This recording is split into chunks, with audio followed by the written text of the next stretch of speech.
Francis മാർപ്പാപ്പ പ്രഖ്യാപിച്ച മനുഷ്യാവതാരത്തിൻ്റെ jubilee വർഷാചരണത്തിന് നമ്മൾ ഔദ്യോഗികമായി തുടക്കം കുറിച്ചിരിക്കുകയാണ്. ആദ്യമായി സഭയിൽ ജൂബിലി വർഷം ആചരിച്ചത് 1300 ബോനിബസ് 8 മാർപ്പാപ്പയാണ് ആദ്യമായി പ്രകാരം ജൂബിലി വർഷാചരണത്തിന് തുടക്കം കുറിച്ചത്. അന്ന് തീരുമാനിച്ചത് ഓരോ 100 വർഷം കഴിയുമ്പോഴും ജൂബിലി ആഘോഷിക്കണം, ജൂബിലിയായിട്ട് ആചരിക്കണമെന്നായിരുന്നു. എന്നാൽ പിന്നീട് 50 വർഷം കൂടുതൽ ആചരിക്കണമെന്നുള്ള തീരുമാനമുണ്ടായി. കാരണം 100 വർഷമാകുമ്പോൾ അധികം പേർക്ക് അതിൽ പങ്കെടുക്കാൻ സാധിക്കാതെ, ഒരു ജൂബിലിയിൽ പങ്കെടുക്കാൻ സാധിക്കാതെ, അതുകൊണ്ട് 50 വർഷത്തിലേക്ക് ആചരിക്കാം എന്ന തീരുമാനമുണ്ടായി. അതിനുശേഷം 1450 ആയപ്പോഴേക്കും വീണ്ടും തീരുമാനത്തിൽ മാറ്റമുണ്ടായി.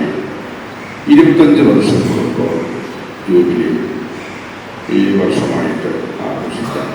അങ്ങനെ വരുമ്പോൾ മിക്കവാറും എല്ലാവർക്കും തന്നെ ഏതെങ്കിലും ഒരു ജൂബിലിയിലെങ്കിലും പങ്കെടുക്കാൻ സാധിക്കും എന്നുള്ള ആ ഒരു ചിന്തയിലുമാണ് ഇപ്രകാരമുള്ള മാറ്റങ്ങൾ ഉണ്ടായത്. ആദ്യമായി ജൂബിലി വർഷമായി കുറിച്ചപ്പോൾ ബോനിബസ് മാർപ്പാപ്പ ലക്ഷ്യം വെച്ചത് പ്രധാനമായി 2 കാര്യങ്ങളായിരുന്നു. പ്രാർത്ഥനയ്ക്കും പ്രായശ്ചിത്തത്തിനും വേണ്ടിയുള്ള വർഷം, പ്രേയർ ആൻഡ് പെനൻസ്. ഈ 2 ലക്ഷ്യമായിരുന്നു പ്രധാനമായിട്ടുള്ള ജൂബിലി വർഷത്തിൽ. തീവ്രമായ പ്രാർത്ഥനയുടെ ഒരു വർഷമായിരിക്കണം, അതോടൊപ്പം തന്നെ പ്രായശ്ചിത്തത്തിൻ്റെ പരിഹാരത്തിൻ്റെ ഒരു വർഷമായിരിക്കണം. അത് തീർച്ചയായിട്ടും ഉൾക്കൊള്ളുന്നത് ഒരു നവീകരണമാണ്, ആത്മീയമായ നവീകരണം.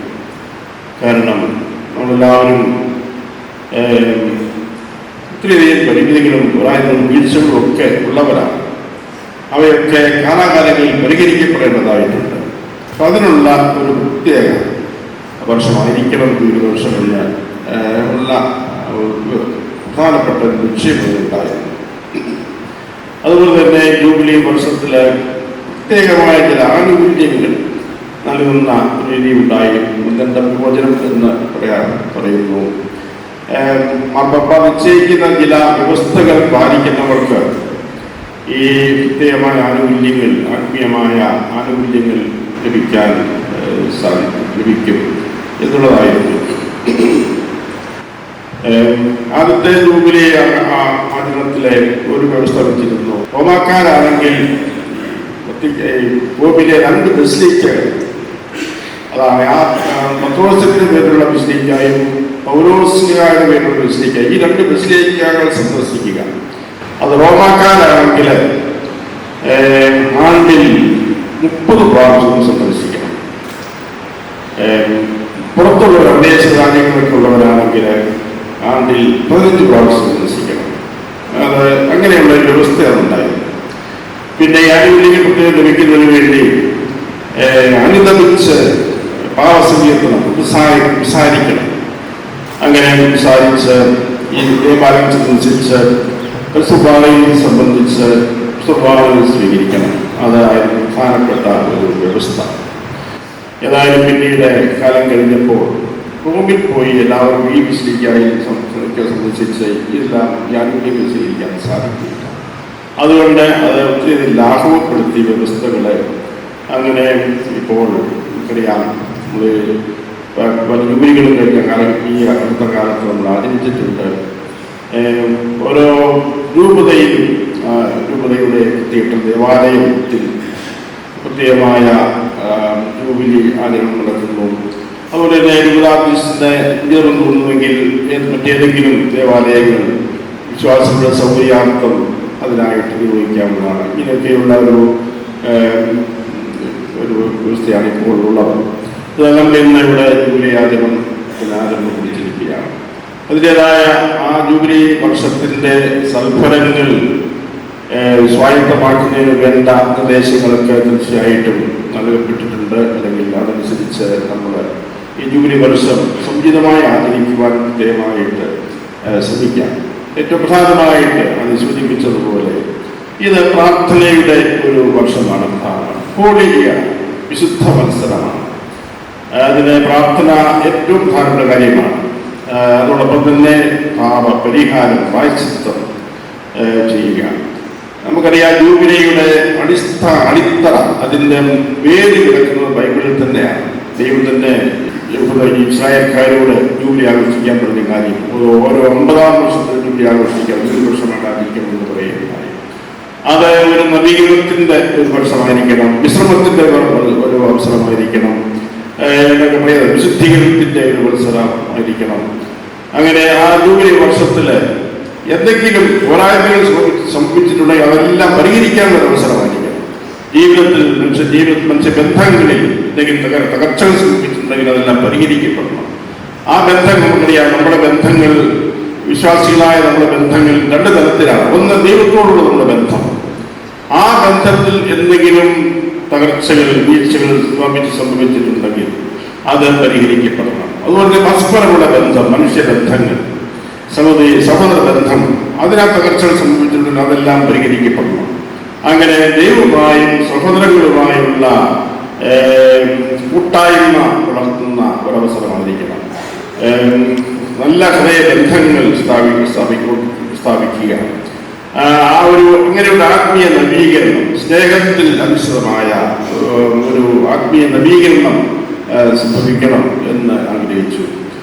മനുഷ്യൻ എല്ലാവരും ദൈവത്തിന്റെ മക്കളാണ്, സഹോദരി സഹോദരന്മാരാണ്. അവിടെ എല്ലാവരും സുഖന്മാരാണ്. ആ തരത്തില് ആ രീതിയിൽ പരസ്പരം കാണുവാനും ആദരിക്കുവാനും സ്നേഹിക്കുവാനും സാധിക്കണം. ആരെയും ദാസരെ പോലെ കരുതരുത്, സഹോദരങ്ങളെ പോലെ വേണം കരുതാനായിട്ട്. കടകളൊക്കെ വീട്ടപ്പെടുന്ന ഒരു അവസരമായിരിക്കണം. ആരും മറ്റുള്ള കടപ്പെട്ടവരായിട്ട് മാറാൻ അടിബന്ധത്തിന്റെ ഒരവസ്ഥ ഉണ്ടാകാൻ പാടില്ല. ഇതെല്ലാം ബൈബിളിൽ നൽകുന്ന ജൂബിലി സന്ദേശമാണ്.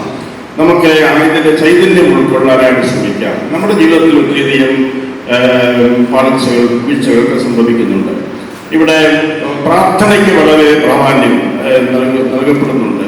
നമ്മുടെ പ്രാർത്ഥന, നമ്മുടെ ഈ ജൂബിലി വർഷത്തില് പ്രാർത്ഥനയിലൂടെയുള്ള ഒരു തീർത്ഥാടനം പ്രത്യാശയിൽ നിർത്തുക എന്നുള്ളതാണ്. ഈ പ്രാർത്ഥന ആരാധന ക്രമപരമായ ലിറ്റർജിക്കൽ പ്രേയേഴ്സ്, അതിന് തീർച്ചയായിട്ടും ഏറെ പ്രാധാന്യം നൽകപ്പെടേണ്ടതായിട്ടുണ്ട്. അതാണ് നമ്മുടെ തീർത്ഥാടനത്തിൽ നമുക്ക് ശക്തി വരുന്നത്. നമ്മുടെ ആരാധനാ മത്സരത്തിലൂടെ ദൈവാരാധനയിൽ അധിഷ്ഠിതമായ ഒരു തീർത്ഥാടനം, നമ്മുടെ ആരാധനാ മത്സരം ഒത്തിരി പുരോഗമനമായ ആരാധനാ മത്സരമാണ് നമുക്കുള്ളത്. നമ്മുടെ സഭയ്ക്ക് ഉള്ളത് പരമ്പരാഗതമായി സൃഷ്ടിയിരിക്കുന്ന വലിയൊരു നിധിയാണ് നമ്മുടെ ആരാധനാ മത്സരം. ആരാധനാ മത്സരത്തിന്റെ ചൈതന്യം ഉൾക്കൊണ്ട് അത് ആഘോഷിക്കുന്ന ഒരു വർഷം, അത് കൂടുതൽ തീവ്രമായിട്ടും ആഴമായിട്ടും ആഘോഷിക്കുന്ന ഒരു വർഷമായിരിക്കണം ഇത്. അതേക്കുറിച്ചുള്ള പഠനങ്ങൾ തീർച്ചയായിട്ടും നല്ലതാണ്. നമുക്ക് കൂടുതൽ ആഴത്തിൽ ദൈവാരാധന നിർവഹിക്കുവാൻ, രക്ഷാകര രഹസ്യങ്ങൾ ധ്യാനിച്ച് ആരാധനയിൽ പങ്കുചേരുവാൻ തീർച്ചയായിട്ടും പരിശീലനം ആവശ്യമാണ്. അപ്പൊ അതിനൊക്കെയുള്ള സത്ത തീർച്ചയായിട്ടും ഈ ജൂബിലി വർഷത്തിൽ ഏറ്റവും ഉചിതമാണ്, ആവശ്യമാണ്. ഈ നമ്മുടെ ആരാധന ജീവിതം പുഷ്ടിപ്പെടുത്തുന്നതാണ് വ്യക്തിപരമായ നമ്മുടെ പ്രാർത്ഥനാ ജീവിതം. അതുകൊണ്ട് അതോടൊപ്പം ആരാധന ലിറ്റർജിക്കൽ പ്രേയേഴ്സിനോട് ഒപ്പം തന്നെ പല ക്ലാസുകളും ആ പ്രാർത്ഥനയും മുഖ്യ ലിറ്റർജിക്കൽ പ്രേയേഴ്സാണ്. അതോടൊപ്പം തന്നെ നമ്മുടെ വ്യക്തിപരമായ പ്രാർത്ഥനാ ജീവിതത്തിലും നവീകരണം ഉണ്ടാകണം, അല്ലെങ്കിൽ അത് ആഴപ്പെടണം. ആരാധനാ ജീവിതം കൂടുതൽ ആഴപ്പെടുമ്പോൾ നമ്മുടെ വ്യക്തിപരമായ പ്രാർത്ഥനാ ജീവിതവും ശരിയായ ദിശയിലായിരിക്കും. എങ്ങനെ പ്രാർത്ഥിക്കണം, എന്ത് പ്രാർത്ഥിക്കണം എന്ന് നമ്മളെ പഠിപ്പിക്കുന്നതാണ് നമ്മുടെ ആരാധനാ മത്സരം. അത് ശരിയായി ആചരിക്കാൻ പഠിക്കുമ്പോൾ നമ്മുടെ വ്യക്തിപരമായ പ്രാർത്ഥനയെ കൂടുതൽ അർത്ഥവത്തായിട്ട് ആഴപ്പെടും. അങ്ങനെ നമ്മുടെ വ്യക്തിപരമായ ജീവിതം ശുദ്ധീകരണം, അങ്ങനെ വ്യക്തിപരമായ പ്രാർത്ഥനയിൽ നമ്മൾ ആഴപ്പെടുമ്പോൾ നമ്മുടെ ആരാധനക്രമപരമായ ആഘോഷവും കൂടുതൽ അർത്ഥവത്തായി തീരും. അങ്ങനെ പരസ്പരം പൂരകമായ രീതിയിൽ നമ്മുടെ ആരാധനാ ജീവിതവും വ്യക്തിപരമായ പ്രാർത്ഥനാ ജീവിതവും എല്ലാം കൂടുതൽ ആഴപ്പെടുത്തുവാനും വികരിക്കുവാനും ഒക്കെ പ്രത്യേകമായിട്ട് ഈ അവസരത്തിൽ ശ്രമിക്കാം. അതോടൊപ്പം തന്നെ നമ്മുടെ മനുഷ്യബന്ധങ്ങൾ സൂചിപ്പിച്ചതുപോലെ എല്ലാവരെയും തുറന്ന മനസ്സോടെ കാണുവാനും സ്നേഹിക്കുവാനും മറ്റുള്ളവരെ സഹായിക്കുവാനും കൂടെ നടത്തുവാനും ഒക്കെയുള്ള ഒരു മനോഭാവം. ആരും തടയപ്പെടുന്ന ഒരവസ്ഥ ഉണ്ടാകുന്നത്, അവഗണിക്കപ്പെടുന്ന ഒരവസ്ഥ ഉണ്ടാകുന്നത്, പ്രത്യേകിച്ച് എളിയവരിലേക്ക് കടന്നു ചെല്ലാൻ സാധിക്കുക ഈശോയുടെ മനുഷ്യാവതാരം എന്ന വലിയൊരു സന്ദേശം തന്നെയാണല്ലോ. ഏറ്റവും താഴ്ന്ന നിലയിൽ ജീവിക്കേണ്ടി വരുന്ന മനുഷ്യന്റെ അവസ്ഥയിലേക്ക് ദൈവം രക്ഷകൻ ഇറങ്ങി വന്നു എന്നുള്ളതാണ്. ഏറ്റവും പാർശ്വവൽക്കരിക്കപ്പെട്ടിരിക്കുന്നവന്റെ അടുത്തേക്ക്, ഒന്നുമില്ലാത്തവന്റെ അവസ്ഥയിലേക്ക് കർത്താവ് ഇറങ്ങി വന്നു. തന്റെ മനുഷ്യാവതാരത്തിന്റെ മഹനീയമായ ഒരു സത്യം.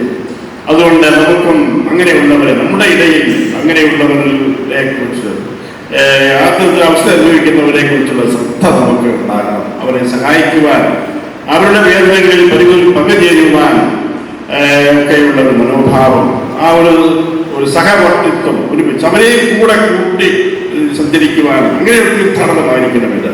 എല്ലാവർക്കും പ്രത്യാശ പകരുന്ന ഒരു തീർത്ഥാടനം.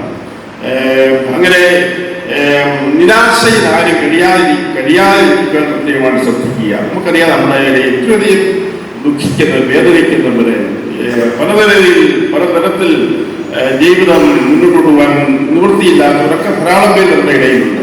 ഒരുപക്ഷെ അവരുടെ പ്രത്യാശ നശിച്ച് ജീവിതം നൈരാശ്യപ്പെട്ട് ജീവിതം അവസാനിപ്പിക്കാൻ ആഗ്രഹിക്കുന്നവരുണ്ടാകാം. അങ്ങനെയുള്ള ഒന്നും നമ്മുടെ സമൂഹത്തിൽ, നമ്മുടെ കൂട്ടായ്മയിൽ സംഭവിക്കാതിരിക്കുവാൻ പ്രത്യേകമായി ശ്രദ്ധിക്കാം.